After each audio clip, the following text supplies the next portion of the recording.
Hello, good morning. अभी बच्चों के फ़ोन आ रहे हैं सीआरपीएफ़ और सीआईएसएफ़ की टाइपिंग के लिए। सीआरपीएफ़ की डेट आ चुकी है और उसके बाद उनके पास किसी के पास 10 दिन, किसी के पास 15 दिन, तो किसी के पास 5 दिन रहे हैं।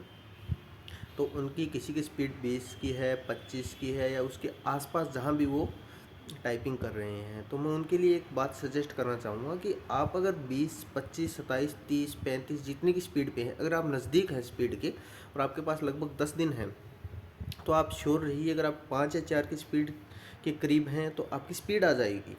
स्पीड में वो डिफरेंस नहीं आता, लेकिन आपको एक चीज़ कंटिन्यू करनी पड़ेगी। जैसे आपने किसी भी तरीके से टाइपिंग सीखी हुई है, जैसे आप हाथ रख के, पाम रख के टाइपिंग करते हो, या उसके अलावा आपने हाथ ऊपर रख के टाइपिंग करते हो, या आपने जो भी, जैसे अगर नीचे वाली लाइन में कुछ बच्चे बी किसी दूसरी इंग्लिश लेते हैं या किसी भी इंग्लिश आपकी प्रेस कर रहे हो, उससे कोई मैटर नहीं करता इस टाइम पे।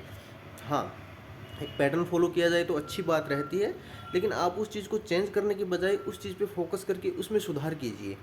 जैसे किसी भी तरीके की टाइपिंग, जैसे आप 35 पे हैं, 30 पे, पहले तो ये चीज़ पता करिए कि आपका पैटर्न क्या है। जैसे सीआरपीएफ के अंदर 35 की स्पीड है, लेकिन उसमें पेज टू स्क्रीन पैटर्न आता है।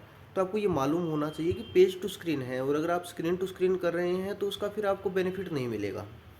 तो आप पहले उस चीज़ की आदत डालिए कि मुझे कम से कम मैं पेज से देखकर टाइप तो कर पाऊँ। उसके अलावा फिर आप एक्यूरेसी 95 जो आपको दी हुई है, उसके अलावा 35 स्पीड दी हुई है, वो बाद का मैटर है। पहले आप ये समझिए कि आपके आ क्या रहा है। आपके पेज टू स्क्रीन टाइपिंग आ रही है, आप स्क्रीन टू स्क्रीन कर रहे हैं, तो आपको जब पेज अचानक से दिया जाएगा तो आपकी स्पीड 4 या 5 की घट जाएगी। आप यहाँ से लेके जाएंगे 35 स्पीड, 37, 38 जो भी है। उसके बाद अगर आपकी स्पीड जो कि नेचुरल स्पीड थी आपकी 35, 37, और उससे